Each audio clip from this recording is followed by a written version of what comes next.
نحمده ونستعينه ونستغفره ونتوكل عليه ونعوذ بالله من شرور أنفسنا ومن سيئات أعمالنا من يهده الله فلا مضل له ومن يضلله فلا هادي له أشهد أن لا إله إلا الله وحده لا شريك له له الملك وله الحمد يحيي ويميت وهو على كل شيء قدير.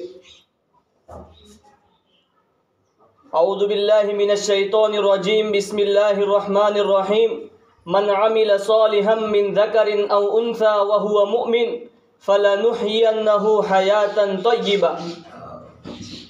وقال النبي صلی اللہ علیہ وسلم الدنیا كلها متاع الدنیا كلها متاع وخير المتاع الدنيا المرأة الصالحة او كما قال علیہ الصلاة والسلام. وقال النبي صلى الله عليه وسلم من كان آخر كلامه لا إله إلا الله دخل الجنة أو كما قال عليه الصلاة والسلام. میرے محترم دینی مائیں اور بہنیں، اللہ تبارک و تعالیٰ کا بہت بڑا احسان اور کرم ہے کہ اللہ تبارک و تعالیٰ نے مجھے دین کی بات کہنے اور آپ حضرات کو دین کی بات سننے کے لیے جمع فرمایا. یہ اللہ تبارک و تعالیٰ کا بہت بڑا احسان ہے. اللہ تبارک و تعالیٰ جس کو توفیق دیتے ہیں، اللہ تبارک و تعالیٰ جس سے محبت کرتے ہیں، اللہ تبارک و تعالیٰ اس سے نیک کام وجود میں لاتے ہیں.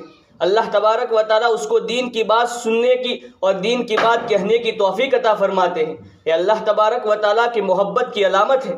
اس لیے کہ ایک صحابی رضی اللہ تعالیٰ عنہ نے اللہ کے نبی علیہ الصلاۃ والسلام سے ارشاد فرمایا کہ اللہ کے نبی مجھے کچھ ایسی علامت بتا دیجئے، ایسی نشانی بتا دیجئے تاکہ مجھے معلوم ہو کہ میرے اندر ایمان باقی ہے. تو اللہ کے نبی علیہ الصلاۃ والسلام نے ارشاد فرمایا کہ اذا سرت کا حسنتک و اذا ساءت کا سیئتک، کہ جب تجھے تیری نیکی خوش کرے اور تیرا گناہ تیرے دل کے اندر کھٹکا پیدا کرے اور تیرے دل کے اندر میرا خوف پیدا ہو جاوے تو سمجھ لینا کہ تیرے اندر ایمان باقی ہے. یعنی ہم سے کوئی نیک کام وجود میں ہو، ہم نماز ادا کرے، ہم روزہ رکھے، قرآن کریم کی تلاوت کرے، ہم اللہ تبارک و تعالیٰ کا ذکر کرے، ہم جو بھی نیک کام کرے ہمیں اس پر خوشی ہونی چاہیے. اور اگر ہم سے کوئی گناہ ہو جاوے، ہم کبھی جھوٹ بول لیوے، کسی کی غیبت کر لیوے، کسی کی چغل خوری کر لیوے، بے پردگی کر لیوے، تو ہمیں اپنے دل کے اندر ندامت ہو، شرمندگی ہو، اللہ تبارک و تعالیٰ کا خوف پیدا ہونا چاہیے. ایمان کی علامتوں میں سے ایک علامت ہے. اللہ کے نبی علیہ الصلاۃ والسلام نے بیان فرمایا ہے. بنیادی بات تو یہ ہے کہ ہماری زندگی دین پر آ جاوے، دین اسلام پر آ جاوے، ایمان والی زندگی بن جاوے، اللہ کے نبی علیہ الصلاۃ والسلام کے نورانی طریقوں والی زندگی بن جاوے. صحابیات نے جس طرح زندگی گزاری ہے، اللہ کے نبی علیہ الصلاۃ والسلام نے بیویوں نے جس طرح زندگی گزاری ہے، وہ زندگی ہماری زندگی کے اندر آ جاوے. ہمیں یہ کوشش کرنی ہے، اس لیے کہ اللہ تبارک و تعالیٰ نے کامیابی اسی کے اندر رکھی ہے. آج ہم یہ سمجھتے ہیں کہ ہمارے پاس کوئی ڈگری آ جاوے، ہمارے پاس پیسے آ جاوے، ہمارے پاس رہنے کے لیے اچھا مکان ہو، ہمارے پاس ہمارے پہننے کے لیے اچھے کپڑے ہوں، ہمارے پہننے کے لیے اچھے جوتے ہوں، ہمارے کھانے کے لیے اچھی غذائیں ہوں. آج ہم اس کو کامیابی سمجھتے ہیں، حالانکہ کامیابی یہ کامیابی نہیں ہے. کامیابی تو اصل کامیابی آخرت کے اندر کامیابی ہے کہ جس کو اللہ تبارک و تعالیٰ جہنم سے بچا دے اور جنت میں داخل کر دے، وہ اصل کامیابی ہے. خود قرآن کریم کے اندر اللہ تبارک و تعالیٰ ارشاد فرماتے ہیں فمن زحزح عن النار وادخل الجنۃ فقد فاز، کہ جو جہنم سے بچا لیا گیا اور جنت میں داخل کر دیا گیا وہی کامیاب ہے. دنیا میں جتنے بھی انسان ہیں، مرد ہو یا عورت ہو، بچہ ہو یا جو بھی ہو، دنیا کے ہر رہنے والا انسان یہ چاہتا ہے کہ میں زندگی خوشی کے ساتھ گزاروں، میری زندگی بہت اچھی زندگی ہو، آرام والی زندگی ہو، مجھے کوئی تکلیف نہ پہنچے. ہر انسان یہ چاہتا ہے. لیکن اصل خوشی اور اصل غمی تو وہی ہے جو آخرت میں ہونے والی ہے. اس لیے کہ ایک حدیث مبارکہ کا خلاصہ ہے، اللہ کے نبی علیہ الصلاۃ والسلام نے ارشاد فرمایا کہ کل قیامت کے دن اللہ تبارک و تعالیٰ جہنم کا جو فرشتہ ہوگا مالک، اس سے اللہ تبارک و تعالیٰ کہیں گے اے مالک، تو جہنم سے جو لوگ ایمان والے ہیں، جن کے دل میں ذرہ برابر بھی میرا نام لیا ہے، مجھ پر ایمان رکھا ہے، ان کو نکال. وہ فرشتہ جہنم سے ایمان والوں کو نکالے گا. اللہ تبارک و تعالیٰ اس فرشتے سے پوچھے پوچھیں گے کہ اب کوئی باقی ہے؟ تو اللہ تبارک فرشتہ کہے گا کہ اب کوئی ایمان والا جہنم کے اندر باقی نہیں رہا. تو پھر اللہ تبارک و تعالیٰ اپنا لب بھر کر، اپنا کھوبا بھر کر اللہ تبارک و تعالیٰ جہنم سے تین لب بھر کر اللہ تبارک و تعالیٰ جہنم سے ایمان والوں کو نکالیں گے. پھر اللہ تبارک و تعالیٰ موت کو ایک مینڈے کی شکل میں، ایک بکرے کی شکل میں لائیں گے، اور جنت اور جہنم کے درمیان اللہ تبارک و تعالیٰ موت کو ذبح کر دیں گے اور موت کو قتل کر دیں گے. اللہ تبارک و تعالیٰ کہیں گے ایک فرشتے سے کہ جاؤ جہنم میں جا کر اعلان کر دو کہ جہنمیوں آئندہ اب تمہیں نکلنا نہیں ہے، اب موت کو ختم کر دیا گیا ہے، موت کی بھی موت آ چکی ہے، تمہیں ہمیشہ جہنم میں رہنا ہے. اور جنت میں جا کر اعلان کر دو اے جنتیوں تمہیں ہمیشہ جنت میں رہنا ہے، اب تمہاری موت آنے والی نہیں ہے، اس لیے کہ موت کی بھی موت آ گئی ہے، موت کو بھی ذبح کر دیا گیا ہے. اگر اللہ تبارک و تعالیٰ اگر اس وقت موت زندہ ہوتی تو جہنم کے اندر لوگ غم کے مارے ایک چیخ مارتے اور مر جاتے، اور اگر اللہ تبارک و تعالیٰ نے موت کو رکھی ہوتی تو جنتیوں کو خوشی کے مارے، خوشی کی وجہ سے مر جاتے. تو اصل خوشی تو آخرت کی خوشی ہے اور اصل غمی تو آخرت کا غم ہے. تو ہمیں اس طرح زندگی گزارنی ہے کہ کل قیامت کے دن ہمیں خوشی ہو، اللہ تبارک و تعالیٰ بھی ہمیں جنت نصیب فرماوے اور جنت الفردوس کے اندر داخلہ نصیب فرماوے. یہ دنیا کی زندگی تو بہت مختصر زندگی ہے، 60-70 سال کی زندگی ہے، وہ بھی یقینی نہیں، اس میں بھی کوئی گارنٹی نہیں کہ آدمی کا موت کب آ جائے. ہم نے بعض مرتبہ اپنی آنکھوں سے دیکھا، کانوں سے سنا کہ جوان عورتیں دنیا سے چلی جاتے ہیں، جوان مرد دنیا سے چلے جاتے ہیں، کوئی ٹھکانہ نہیں. ہم نے یہ سمجھ لیا ہے کہ ہم بوڑھے ہوں گے مریں گے، ایسا کوئی نہیں ہے. ابھی جو کورونا کی لہر آئی، کورونا کی بیماری آئی، اس کے اندر ہم نے دیکھا کتنے جوان مرد، کتنی جوان عورتیں مر کر چلی گئی. اس لیے ہمیں بھی اپنی موت کی تیاری کرنی ہے، ہمیں بھی اپنے موت کی اور آخرت کی فکر کرنی ہے، اپنی قبر کی فکر کرنی ہے، اپنی زندگی کو ایمانی زندگی بنانا ہے. اللہ تبارک و تعالیٰ کے خوف کے ساتھ ہمیں زندگی گزارنی ہے، اس لیے کہ اس زندگی کے اندر اللہ تبارک و تعالیٰ نے کامیابی اور چین و سکون رکھا ہے. اور جو آج ہم عیسائی اور یہودیوں کے طریقوں پر جو زندگی گزار رہے ہیں، وہ زندگی کے اندر اللہ تبارک و تعالیٰ نے ناکامی ہی ناکامی رکھی ہے. اس لیے کہ خود قرآن کریم کے اندر اللہ تبارک و تعالیٰ ارشاد فرماتے ہیں من عمل صالحا من ذکر او انثى وهو مؤمن، کہ جس شخص نے، جس مرد نے اور جس عورت نے ایمان کے ساتھ اور نیک اعمال کے ساتھ زندگی گزاری، فلنحینہ حیاتا طیبہ، کہ ہم اس کو پاکیزہ زندگی عطا فرمائیں گے، اس کی زندگی کے اندر چین و سکون ہوگا، کیونکہ اس کی زندگی کے اندر اعمال صالحہ ہے، وہ نماز ادا کرنے والی ہے، وہ قرآن کریم کی تلاوت کرنے والی ہے، اللہ تبارک و تعالیٰ کا ذکر کرنے والی ہے، گناہوں سے بچنے والی ہے، غیبت سے بچنے والی ہے، دوسروں کی طعن و تشنیع سے بچنے والی ہے، جھوٹ سے بچنے والی اور نیک کام کرنے والی ہے. اس لیے اللہ تبارک و تعالیٰ اس کو چین سکون والی زندگی عطا فرمائیں گے. اس لیے ہمیں زندگی اعمال صالحہ کے ساتھ، نیک کاموں کے ساتھ ہمیں زندگی گزارنی ہے. اس لیے کہ بہت مختصر زندگی ہے. آدمی کی موت کب آ جاوے اور آدمی دنیا سے چلا جاوے، اور آدمی کی جب موت آ جاتی ہے تو پھر آدمی بہت پچھتاتا ہے کہ میں نے کچھ نہیں کیا، خون کے آنسوؤں سے روتا ہے، لیکن اس کا رونا اس وقت اس کو کوئی فائدہ نہیں دیتا ہے. اللہ تبارک و تعالیٰ نے ابھی موقع دیا ہے، اللہ تبارک و تعالیٰ نے وقت دیا ہے، صحت دی ہے، ہم اس کی قدر کر لیں. اس لیے کہ صحت بھی بہت بڑی نعمت ہے اور وقت بھی بہت بڑی نعمت ہے. آج ہم اسپتال میں جاتے ہیں، دواخانے میں جاتے ہیں، ہاسپٹل میں جاتے ہیں تو ہم دیکھتے ہیں کتنی جوان بچیاں، کتنے جوان مرد بستروں کے اندر پڑے ہوئے ہیں، ہسپتالوں کے اندر پڑے ہوئے ہیں. کسی کی کتنی فیل ہے، کسی کا ہارٹ کام نہیں کرتا، کسی کا پیر پھٹا ہوا ہے، کسی کا دماغ خراب ہے، کسی کی کتنیاں فیل ہے. بہت سارے لوگ اب ہسپتال میں جائیں گے تو مل جائیں گے. تب ہمیں معلوم ہوگا کہ اللہ تبارک و تعالیٰ نے ہمیں جو نعمت دی ہے صحت کی اور تندرستی کی، وہ بہت بڑی نعمت ہے. اور اللہ تبارک و تعالیٰ نے جو وقت دیا ہے، فراغت دی ہے، یہ بہت بڑی نعمت ہے. اس لیے کہ جو شخص دنیا کے اندر الجھ جاتا ہے، دنیا کے کاروبار کے اندر، دنیا کی مشغولیوں کے اندر، پھر اس کو نماز پڑھنے کا بھی فرصت نہیں ملتی اور فرض نماز بھی اسے چھوٹ جاتی ہے. اس لیے اللہ تبارک و تعالیٰ نے یہ موقع دیا، اس کو ہم غنیمت سمجھے. اللہ تبارک و تعالیٰ نے تندرستی دی، ہم اس کو غنیمت سمجھے اور اپنے اعمال صالحہ کے ساتھ، اللہ کے نبی علیہ الصلوۃ والسلام کے نورانی طریقوں کے ساتھ، اور صحابیات نے، اللہ کے نبی علیہ الصلوۃ والسلام کی بیویوں نے جس طرح زندگی گزاری ہے، ہم اس طرح زندگی گزارنے والے بنے. اس لیے کہ حدیث مبارکہ کے اندر آتا ہے کہ اللہ تبارک و تعالیٰ نے 2 نعمتیں بندوں کو ایسی دی ہے کہ ان 2 نعمتوں کے بارے میں بہت سے انسان، مرد ہو یا عورت، دھوکہ کھائے ہوئے ہیں. یعنی ان 2 نعمتوں کی قدر نہیں کرتے، اور جب وہ دو نعمتیں ان کے ہاتھ سے چلی جاتی ہے تب ان کو بہت پچھتاوا ہوتا ہے۔ حدیث مبارکہ کے اندر اللہ کے نبی علیہ الصلوۃ والسلام ارشاد فرماتے ہیں نعمتان مغبون فیہما کثیر من الناس الصحۃ والفراغ، کہ دو نعمتیں اللہ تبارک و تعالیٰ نے بندوں کو ایسی دی ہے، صحت کی اور وقت کی، کہ ان دو نعمتوں کے بارے میں بہت سے لوگ دھوکہ کھائے ہوئے ہیں، بہت سے لوگ دھوکے میں پڑے ہوئے ہیں کہ ان نعمتوں کی قدر نہیں کرتے۔ تو اللہ تبارک و تعالیٰ نے ہمیں زندگی دی ہے، صحت دی ہے، وقت دیا ہے، تو ہم اس کی قدر کر کے ہم زندگی گزارنے والے بنے، اعمال صالحہ کے ساتھ زندگی گزارنے والے بنے، اس لیے کہ موت کا ٹھکانہ نہیں ہے، موت کب آ جاوے۔ عقل مند آدمی تو وہ ہے، آج ہم عقل مند کس کو کہتے ہیں؟ جو ہوشیار ہو، جو خوبصورت دکھے، جس کے کپڑے اچھے ہو، جس کے بال اچھے ہو، جس کا چہرہ اچھا ہو،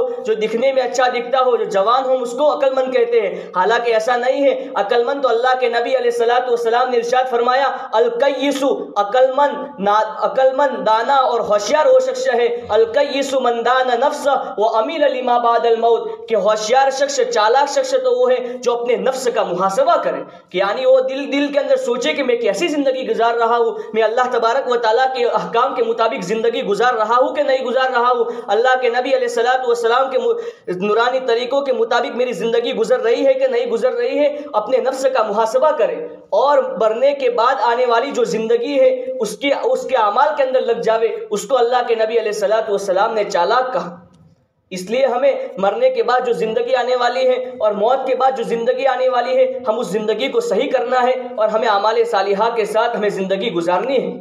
اس لیے کہ مر کر تو ہر شخص کو جانا ہے، کوئی دنیا کے اندر جینے کے لیے نہیں آیا ہے۔ دنیا کے اندر جو شخص بھی آتا ہے، چھوٹا بچہ آتا ہے تو اللہ تبارک و تعالیٰ اس کی ماں کے پیٹ کے اندر، اور اللہ تبارک و تعالیٰ اس کے مقدر کے اندر لکھ دیتے ہیں کہ اتنی زندگی گزارے گا، اتنی روزی کھائے گا، نیک ہوگا یا بدبخت ہوگا، اللہ تبارک و تعالیٰ تمام چیزوں کو لکھ دیتے ہیں۔ جب بچہ اپنی ماں کے پیٹ کے اندر 4 مہینے کا جب ہو جاتا ہے تو ایک فرشتہ کو بھیجتے ہیں اللہ تبارک و تعالیٰ، اور اس کی پیشانیوں پر ان باتوں کو لکھ دیتے ہیں کہ کتنی عمر گزارے گا، کتنی روزی کھائے گا، نیک بخت ہوگا، دیندار ہوگا یا بے دین ہوگا یا فاسق و فاجر ہوگا، سب کچھ اللہ تبارک و تعالیٰ اس وقت لکھ دیتے ہیں۔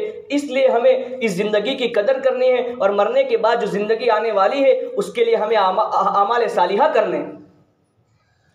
اس لیے کہ ہر نفس کو موت کا مزہ چکھنا ہے۔ خود قرآن کریم کے اندر اللہ تبارک و تعالیٰ نے ارشاد فرمایا کل نفس ذائقۃ الموت وانما توفون اجورکم یوم القیامہ، کہ ہر جاندار شخص، چاہے مرد ہو، عورت ہو، بچہ ہو یا بوڑھا ہو، جو بھی ہو، ہر شخص کو موت کا مزہ چکھنا ہے۔ ہر شخص کو ایک دن موت آنے والی ہے، اور اللہ تبارک و تعالیٰ کہتے ہیں وَإِنَّمَا تُوَفَّوْنَ أُجُورَكُمْ يَوْمَ الْقِيَامَةِ، کہ دنیا میں تم نے جو بھی اعمال کیے ہوں گے، نیک کیے ہوں گے، برے کیے ہوں گے، اللہ تبارک و تعالیٰ اس کا بدلہ تم کو پورا ادا کریں گے۔ اگر ہم نے قرآن کریم کی تلاوت کی ہوں گی، اگر ہم نمازیں پڑھی ہوگی، ہم دینداری کے ساتھ اللہ کے نبی علیہ الصلوۃ والسلام کے طریقوں کے مطابق ہم نے زندگی گزاری ہوگی، تو اللہ تبارک و تعالیٰ ہم اس کا بدلہ دیں گے۔ اور ہم نے گناہوں کے اندر، بے پردگی کے اندر، فیشن کے اندر، کے اندر ہم نے نمازیں چھوڑی ہوں گی تو اللہ تبارک و تعالیٰ ہمیں عذاب دیں گے۔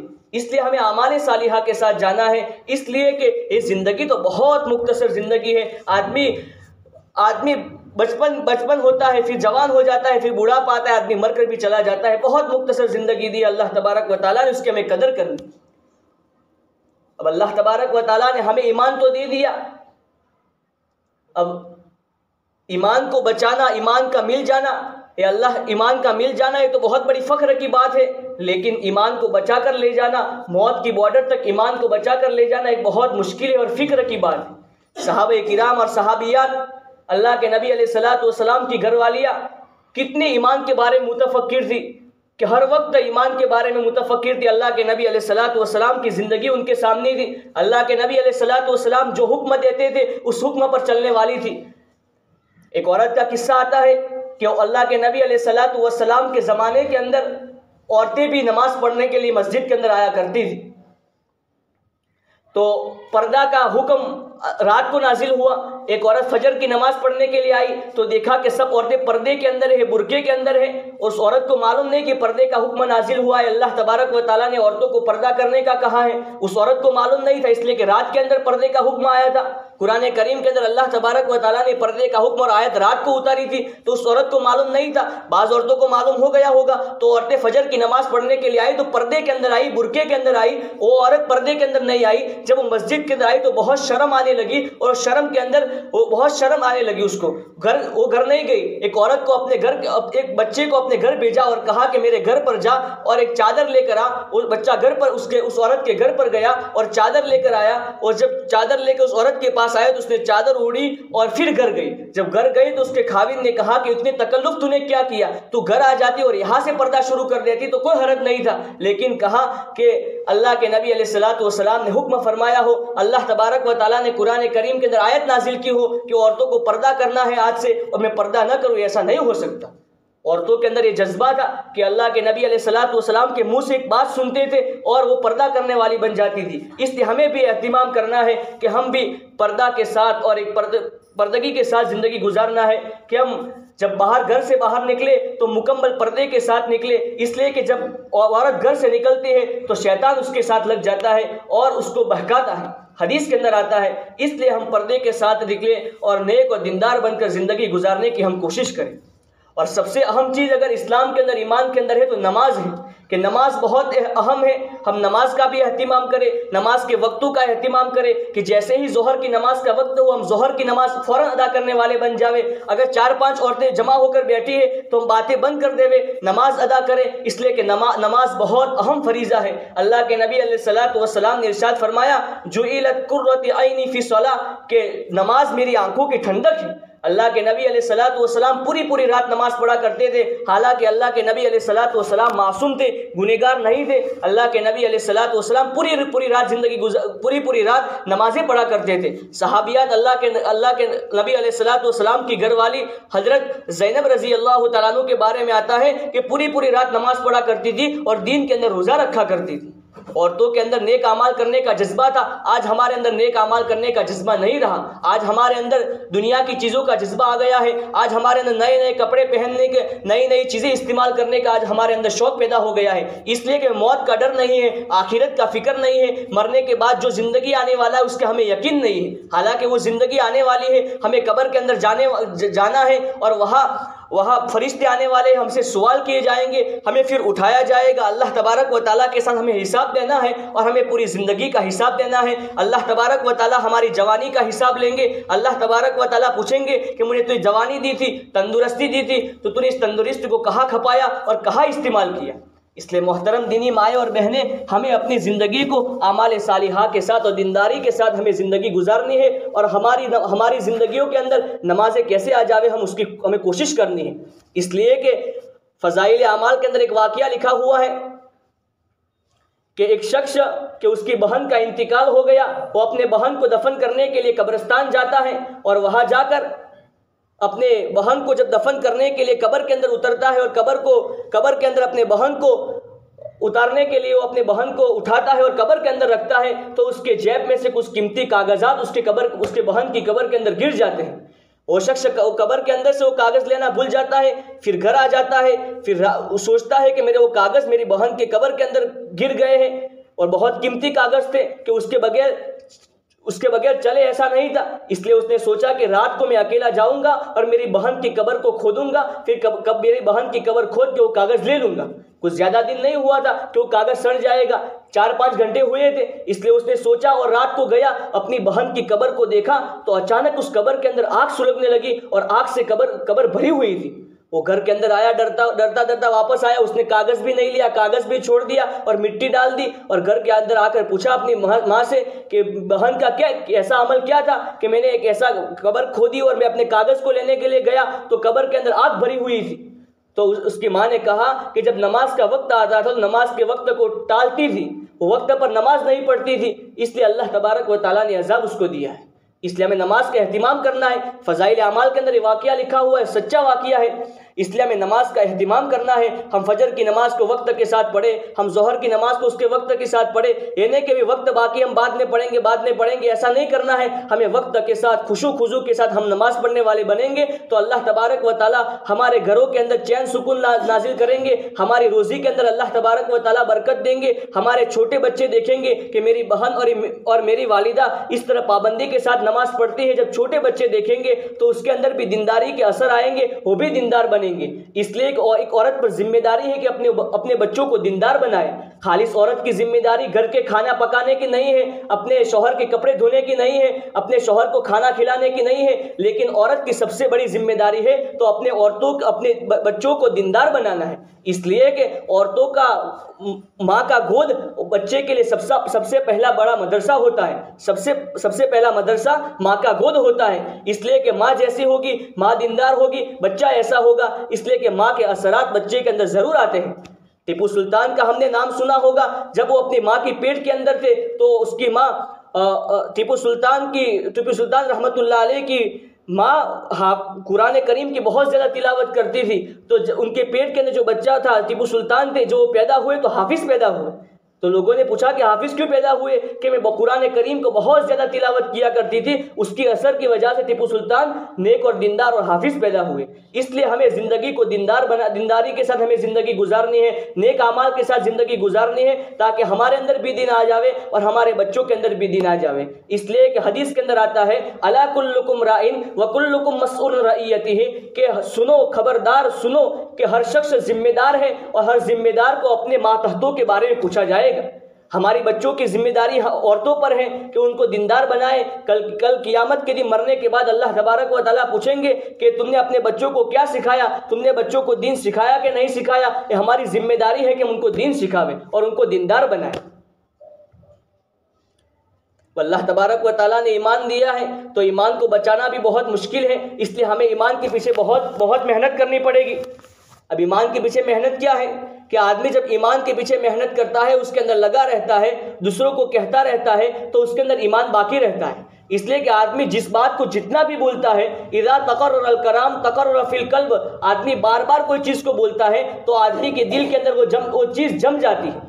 اس لیے ہمیں اگر کوئی اللہ کے نبی علیہ الصلوۃ والسلام کی کوئی بات معلوم ہے، ہمیں کوئی نماز کو کوئی طریقہ معلوم ہے، ہمیں کوئی دعا معلوم ہے، تو ہم دوسروں کو بتلائیں، ہمیں بھلی بات کا حکم کرے۔ اور ہمیں معلوم ہے کہ میری بہن اور میرے محلے کے اندر رہنے والی ایک عورت اس گناہ کے اندر مبتلا ہے، جھوٹ بولنے والی ہے، غیبت کرنے والی ہے، تو ہم اس کو روکے کہ غیبت کا اتنا بڑا گناہ ہے، غیبت کرنے کا اتنا بڑا گناہ ہے، چغل خوری کرنے کا اتنا بڑا گناہ ہے، نماز چھوڑنے کی اتنی وعید اللہ کے نبی علیہ الصلوۃ والسلام نے بیان کی۔ اس لیے ہم اس کو روکے، امر بالمعروف و نہی عن المنکر کرنے والے بنے۔ اس لیے کہ اللہ تبارک و تعالیٰ نے خود قرآن کریم کے اندر ارشاد فرمایا والمؤمنون والمؤمنات بعضهم اولیاء بعض، کہ ایمان والے مرد اور ایمان والی عورتیں آپس کے اندر مددگار ہیں ایک دوسرے کے۔ کس کاموں میں؟ یأمرون بالمعروف وینہون عن المنکر، کہ وہ بھلائی کا حکم کرتی ہے اور بری باتوں سے روکتی ہے، ویقیمون الصلاۃ، اور نماز کو قائم کرتی ہے، ویؤتون الزکاۃ، اور زکوٰۃ ادا کرتی ہے، ویطیعون اللہ ورسولہ، اور اللہ تبارک و تعالیٰ اور رسول علیہ الصلوۃ والسلام کی فرما برداری اور اطاعت کرتی ہے۔ اولئک سیرحمہم اللہ، اللہ تبارک و تعالیٰ عنقریب ان پر رحم کرے گا، اللہ تبارک و تعالیٰ عنقریب ان کو جنت دے گا۔ ان اللہ عزیز حکیم، اللہ تبارک و تعالیٰ بڑے زبردست حکمت والے ہیں۔ خود قرآن کریم کے اندر اللہ تبارک و تعالیٰ بیان کرتے ہیں کہ ایمان والے تو ایسے ہیں کہ بھلائی کا حکم کرنے والے ہو، نماز ادا کرنے والے ہو، زکوٰۃ دینے والے ہو، اللہ اس کے رسول کی باتوں پر عمل کرنے والے ہو۔ خود قرآن کریم کے اندر اللہ تبارک و تعالیٰ ارشاد فرماتے ہیں کہ ایمان والے مرد اور ایمان والی عورتیں تو ایسی ہوتی، اور ایمان والے مرد اور ایمان والی عورتیں آپس کے اندر مددگار ہیں۔ اگر گھر کے اندر عورت دیندار ہوگی اور مرد دیندار نہیں ہوگا تو گھر برابر نہیں چل سکتا۔ اس لیے کہ زندگی دو پہلو سے چلتی ہے۔ اللہ تبارک و تعالیٰ نے مرد اور عورت سے زندگی کو چلایا ہے۔ وَخَلَقْنَاكُمْ أَزْوَاجًا، ہم نے تم کو جوڑے جوڑے پیدا کیا، یعنی مرد اور عورت کے ساتھ پیدا کیا۔ گھر کے اندر مرد کا بھی دیندار ہونا ضروری ہے اور عورت کا بھی دیندار ہونا ضروری ہے۔ اگر مرد نمازی ہوگا، عورت نمازی نہیں ہوگی تو گھر کے بچوں کے اندر دین نہیں آ سکتا، گھر کے بچوں کے اندر دینداری نہیں آ سکتی۔ اس لیے ہماری ذمہ داری ہے کہ ہمارا شوہر بھی دیندار ہو، ہمارا شوہر بھی نمازی ہو، ہمارا شوہر بھی اللہ کے راستے میں نکلنے والا ہو، میں بھی اللہ کے راستے میں نکلنے والی ہوں، میں بھی نماز پڑھنے والی ہوں، میں بھی قرآن پڑھنے والی ہوں۔ ہمیں اس طرح زندگی گزاریں گے تو ہماری بچوں کے اندر بھی دین آئے گا۔ اس لیے کہ دونوں کو مل کر زندگی گزارتی ہے۔ وَخَلَقْنَاكُمْ أَزْوَاجًا، ہم نے تم کو جوڑے جوڑے پیدا کیا۔ اللہ کے نبی علیہ الصلوۃ والسلام نے اس دین کے خاطر کیسی کیسی قربانیاں دی۔ اللہ کے نبی علیہ الصلوۃ والسلام کی گھر والیوں نے، اللہ کے نبی علیہ الصلوۃ والسلام کی لاڈلی بیٹی ہے سیدہ فاطمہ رضی اللہ تعالیٰ عنہا نے کیسی کیسی اس دین کے خاطر قربانیاں دی، تب جا کر یہ دین ہمارے پاس پہنچا ہے۔ ہمیں بھی اس دین کے پیچھے ایسی محنت کرنی پڑے گی، تب جا کر یہ دین ہمارے بچوں کے اندر، ہمارے نسلوں کے اندر باقی رہے گا۔ آج ہمیں معلوم ہے کہ باہر کا جو دور ہے، گھر کے باہر ہی ہم جیسے نکلتے ہیں ہم گناہوں سے نہیں بچ سکتے۔ ایسا خطرناک اور پر خطرناک ماحول ہے کہ ہم سے گناہوں سے بچنا ہمارے لیے مشکل ہو گیا ہے۔ ایسے ماحول کے اندر ہمارے بچوں کے اندر دین باقی رہے، ہمارے اندر دین باقی رہے، ہمارے گھر والوں کے اندر دین باقی رہے، ہمیں اس کے لیے دین کے پیچھے محنت کرنی پڑے گی، تب جا کر یہ دین ہمارے اندر باقی رہے گا، تب جا کر ہم موت کے وقت کلمہ پڑھنے والے بنیں گے۔ اور جو شخص موت کے وقت اللہ تبارک و تعالیٰ اس کو کلمہ نصیب کریں گے، اللہ تبارک و تعالیٰ اس کو جنت کے اندر داخل کریں گے۔ اس لیے کہ خود قرآن اللہ کے نبی علیہ الصلوۃ نے ارشاد فرمایا، من کان آخر کلامی لا الہ الا اللہ دخل الجنہ، کہ جس شخص کا آخری کلام لا الہ الا اللہ ہوگا وہ جنت میں داخل ہو جائے گا۔ اس لیے ہمیں دین کے پیچھے محنت کرنی ہے۔ اللہ کے نبی علیہ الصلوۃ کی بیٹی سیدہ فاطمہ رضی اللہ تعالیٰ عنہ جو جنت کی عورتوں کی سردار ہوگی، والفاطمۃ سیدۃ نساء اہل الجنہ، کہ فاطمہ کل قیامت کے دن جنتی عورتوں کی سردار ہوگی۔ اللہ کے نبی علیہ الصلوۃ کی لاڈلی بیٹی ہے، لیکن انہوں نے دین کے خاطر کیسی کیسی قربانیاں دی کہ وہ کتنے دن اور کتنے مہینے گزر جاتے تھے، ان کے گھر کے اندر کچھ کھانے کا نہیں ہوتا تھا۔ ایک مرتبہ اللہ کے نبی علیہ الصلوۃ اپنی بیٹی کی بیمار پرسی کے لیے گئے، اور اللہ کے نبی علیہ الصلوۃ کو معلوم ہوا کہ میری لاڈلی بیٹی بیمار ہے، تو اللہ کے نبی علیہ الصلوۃ اپنی بیٹی کے ساتھ اپنی بیٹی کے گھر پر گئے تاکہ اللہ کے نبی علیہ الصلوۃ کی بیمار پرسی کرے، ان کی عیادت کرے کہ کس وجہ سے میری بیٹی بیمار ہوئی ہے اور ان کے لیے دعائیں کرے۔ تو اللہ کے نبی علیہ الصلوۃ کے ساتھ ایک اور صحابی تھے، حضرت عمران بن حسین رضی اللہ تعالیٰ عنہ، جب جا کر حضرت فاطمہ رضی اللہ تعالیٰ عنہ کے گھر کے دروازے پر جا کر دروازہ کھٹکھٹاتے ہیں اور کہتے ہیں، فاطمہ دروازہ کھولو، تمہارے ابا آئے ہیں تمہاری خبر پوچھنے کے لیے، تمہارے خیر و خبر پوچھنے کے لیے۔ تو فاطمہ رضی اللہ تعالیٰ نے کہا اے میرے ابا اور اے اللہ کے نبی، دروازہ نہیں کھل سکتا اس لیے کہ میرے پاس اتنا کپڑا نہیں ہے کہ میں اپنے سطر کو چھپا سکوں، میں اپنے بدن کو چھپا سکوں۔ اے اللہ کے نبی علیہ السلام کی لاڈلی بیٹی ہے، کل قیامت کے دن جنت کی عورتوں کی سردار ہوگی۔ یہ کہہ رہی کہ میرے گھر کے اندر اتنا کپڑا نہیں ہے کہ میں اپنے سطر کو چھپا سکوں۔ پھر اللہ کے نبی علیہ السلام نے اپنے بدن کے اوپر سے چادر اتاری اور گھر کے اندر ڈالی، پھر فاطمہ رضی اللہ تعالیٰ نے اپنے بدن کو چھپایا اور دروازہ کھولا۔ اللہ کے نبی علیہ السلام گھر کے اندر گئے اور کہا اے میری بیٹی بیمار ہو گئی ہے، تو فاطمہ رضی اللہ تعالیٰ نے کیا کہا، اے میرے ابا جان، بیمار بھی ہوں اور بھوک بھی بہت لگی ہے، کھانے کا کچھ نہیں ہے۔ اللہ کے نبی علیہ السلام نے اپنی لاڈلی بیٹی کے زبان سے دو الفاظ سنے کہ بھوک لگی ہے اور کھانے کے لیے بھی کچھ نہیں ہے اور بیمار بھی ہو، تو اللہ کے نبی علیہ السلام کی آنکھوں سے آنسو جاری ہو گئے اور رونے لگے۔ اللہ کے نبی علیہ السلام نے اپنی بیٹی کو دلاسا دیا اور کہا کہ کیا تو پسند نہیں کرتے ہیں کل قیامت کے دن جنت کی عورتوں کی سردار ہوگی، اور میرے بھی 3 دن ہو گئے، میرے پیٹ کے اندر ایک روٹی کا ذرہ اور ٹکڑا بھی نہیں گیا۔ اے اللہ کے نبی علیہ السلام کے گھرانے کا یہ حال تھا، اتنا بڑا گھرانہ کہ اگر اللہ تبارک و تعالیٰ سے اللہ کے نبی دعا کرتے تو احد کا پہاڑ کتنا بڑا پہاڑ ہے، اللہ تبارک و تعالیٰ اللہ کے نبی علیہ السلام کے لیے سونا بنا دیتے، اور جہاں کہیں بھی اللہ کے نبی علیہ السلام جاتے وہ پہاڑ اللہ کے نبی علیہ السلام کے پیچھے جاتا۔ لیکن اللہ کے نبی علیہ السلام نے ایسی زندگی نہیں گزاری۔ اللہ کے نبی علیہ السلام نے کہا اللہ تبارک و تعالیٰ سے کہ مجھے ایک دن کھانا کھلا تاکہ میں تیرا شکر ادا کروں، اور مجھے ایک دن بھوکا رکھ تاکہ میں اس پر صبر کروں۔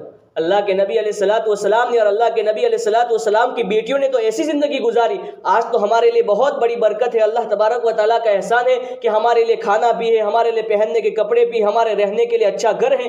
تب بھی اگر ہم دین کا کام نہ کر سکے تو ہمارے لیے بہت بڑے خسارے کی بات ہے۔ کل قیامت کے دن ہمیں زیادہ پوچھا جائے گا۔ اللہ تبارک و تعالیٰ کہیں گے کہ اتنی نعمتیں میں نے تجھے دی تھی، صحت دی تھی، پہننے کے لیے اتنے کپڑے دیے تھے، کھانے کے لیے اتنی اچھی غذائیں اور کھانے کے اچھے لذیذ چیزیں کھانے کے لیے دی تھی، اور اچھے رہنے کے لیے گھر دیے تھے، تب بھی تو نے میرے دین کے بارے میں کوئی محنت نہیں کی۔ اللہ تبارک و تعالیٰ کا ہم سے کل قیامت کی ہم سے پوچھا جائے گا، اگر ہمارے پاس اس کو کیا جواب ہوگا۔ اور کل قیامت کے دن صحابہ کے بچوں نے اور صحابہ کی عورتوں نے اگر ہم سے پوچھ لیا کہ ہمیں تو ہمارے شوہر تو دین کے خاطر شہید ہو گئے، ہم تو بیوہ ہو گئے، ہمارے بچے یتیم ہو گئے، تم نے پیچھے جا کر کیا کیا؟ دین کا تم نے دیوالہ نکالا، تم نے دین کو چھوڑ دیا، اللہ کے نبی علیہ السلام کی سنتیں تم نے چھوڑ دی، اللہ کے نبی علیہ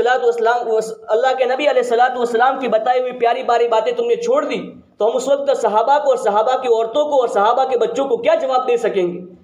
اس لیے ہمیں دین کے خاطر خوب محنت کرنی ہے، اپنے گھر والوں کو بھی اس کے پیچھے دین کے پیچھے لگانا ہے، اور ان کو بھی اللہ کے راستے میں نکالنا ہے۔ اللہ کے راستے میں نکلیں گے، وہاں فضائل سنیں گے، اعمال صالحہ پر جن کی زندگی آئے گی تو گھر کے اندر بھی نورانی آئے گی، بچوں کے اندر بھی دین آئے گا۔ جب عورتیں بھی جماعت میں نکلے گی اور اللہ کے راستے میں نکلے گی اور فضائل کو سنے گی، نماز کے فضائل کو سنے گی، قرآن کریم کی تلاوت کے فضائل کو سنے گی، بچوں کی تربیت کے فضائل سنے گی، جو نماز کے فضائل، جو بھی فضائل ہے وہ فضائل کو سنے گی، تو ان کی زندگی بہت پرسکون زندگی گزرے گی اور ان کے بچوں کے اندر بھی دین آئے گا۔ اس لیے ہمیں اللہ کے راستے میں بھی نکلنا ہے اور ہمیں دینداری کے ساتھ زندگی گزارنی ہے۔ اس لیے مسجد کے اندر سے یہ بھی تقاضا ہے کہ اپنے مردوں کو، اپنے شوہروں کو اور اپنے بھائی وغیرہ ہو، اپنے والد وغیرہ ہو، ان کو 4 مہینے کی جماعت بن رہی ہے، ان کے اندر بھی ہمیں نام لکھوائے۔ اگر ہم ان کو کہیں گے اور جماعت میں نکلنے والے بنیں گے اور ان سے جو بھی خیر وجود میں آئے گا، ان کے کہنے کی وجہ سے کوئی نمازی بنے گا، ان کے کہنے کی وجہ سے کوئی قرآن کریم پڑھنے والا بنے گا، ان کے کہنے کی وجہ سے کوئی عورت پردہ کرنے والے بنے گی، کوئی عورت جھوٹ بولنے سے بچ جائے گی، تو وہ ثواب ہمیں بھی ملے گا، وہ ثواب ہمیں بھی ملے گا۔ اس لیے کہ مرتبہ اللہ کے نبی علیہ الصلوۃ نے علی رضی اللہ تعالیٰ عنہ سے کہا، اے علی، اگر تیرے ایک بول کی وجہ سے اور تیرے کہنے کی وجہ سے کوئی شخص دین پر آ جاوے اور اچھی بات کرنے والا بن جاوے تو تیرے لیے سرخ اونٹوں سے بھی زیادہ بہتر ہے۔ اللہ کے نبی علیہ الصلوۃ کے زمانے میں سرخ اونٹ بہت بڑی قیمتی چیز تھی۔ آج ہم بڑی بڑی مہنگی گاڑی آتی ہیں، ایسی اللہ کے نبی علیہ الصلوۃ کے زمانے میں سرخ اونٹ تھے۔ اللہ کے نبی علیہ الصلوۃ نے کہا، اس لیے ہمیں بھی جماعت میں نکلنا ہے، اور ہمارے کہنے کی وجہ سے جماعت میں جہاں کہیں بھی جائیں گے، ہمارے کہنے کی وجہ سے کوئی مستورات کے اندر کوئی عورت کے اندر دین آ گیا، نماز پڑھنے والی بن گئی، تو ہمارے لیے بیڑا پار ہو گیا۔ اس لیے ہمیں جماعت میں بھی نکلنا ہے۔ 10 دن کا بھی تقاضا ہے مستورات کی جماعت کا، 3 دن کا بھی تقاضا ہے، اس لیے ہمیں جماعت کے اندر بھی نکلنا ہے۔ تو آپس کے اندر تشکیل کر کے نام مسجد کے اندر بھیجوا دے اور نام لکھاوے، آپس کے اندر مشورہ تشکیل کر لے۔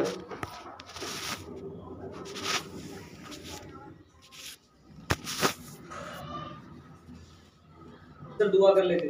اللهم صل على محمد وعلى ال محمد كما صليت على ابراهيم وعلى ال ابراهيم انك حميد مجيد اللهم بارك على محمد وعلى ال محمد كما باركت على ابراهيم وعلى ال ابراهيم انك حميد مجيد يا اول الاولين يا اخر الاخرين يا ذا القوة المتين يا راحم المساكين يا ارحم الراحمين يا اول الاولين يا اخر الاخرين يا ذا القوة المتين یا راحم المساکین یا ارحم الراحمین لا الہ الا انت سبحانک انی کنت من الظالمین ربنا ظلمنا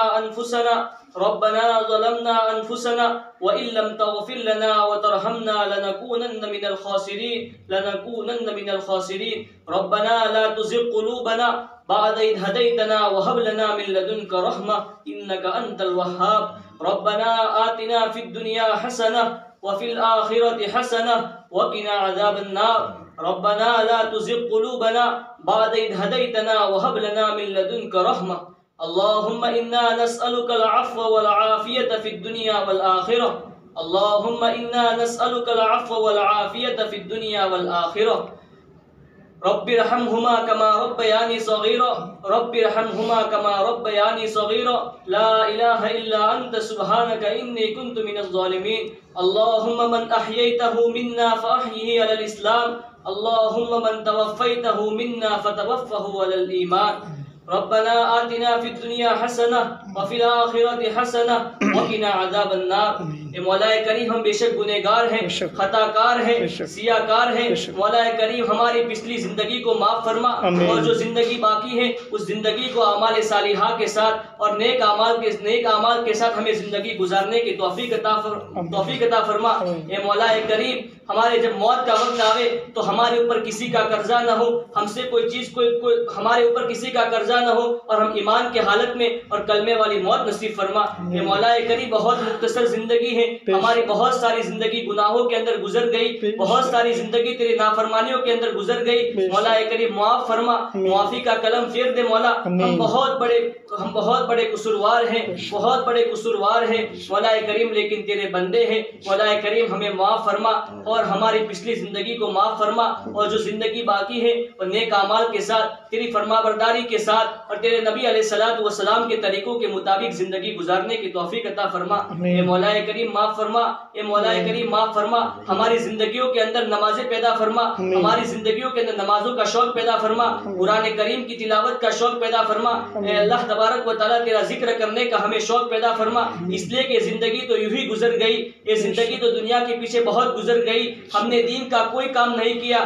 صبح سے اٹھ کر رات تک اور رات سے لے کر صبح تک ہم تیری نعمتیں کھاتے رہے، ہم تیری نعمتیں کھاتے رہے، بارش کی طرح تیری نعمتیں ہم پر برستی رہی، لیکن مولا کریم ہم تیرے سامنے نافرمانی کے ساتھ کھڑے ہو گئے، ہم نے گناہوں کے اندر زندگی گزار دی، اے مولا کریم تو ہمیں معاف فرما اور اعمال صالحہ کے ساتھ زندگی گزارنے کی توفیق عطا فرما، مولا کریم جو بھی مانگا وہ بھی عطا فرما، جو مانگنے سے رہ گیا وہ بھی تیرے فضل کرم سے اللہ کے نبی علیہ الصلوۃ والسلام کے صدقے طفیل میں قبول فرما، سبحان ربک رب العزت عما یصفون وسلام علی المرسلین والحمد للہ رب العالمین۔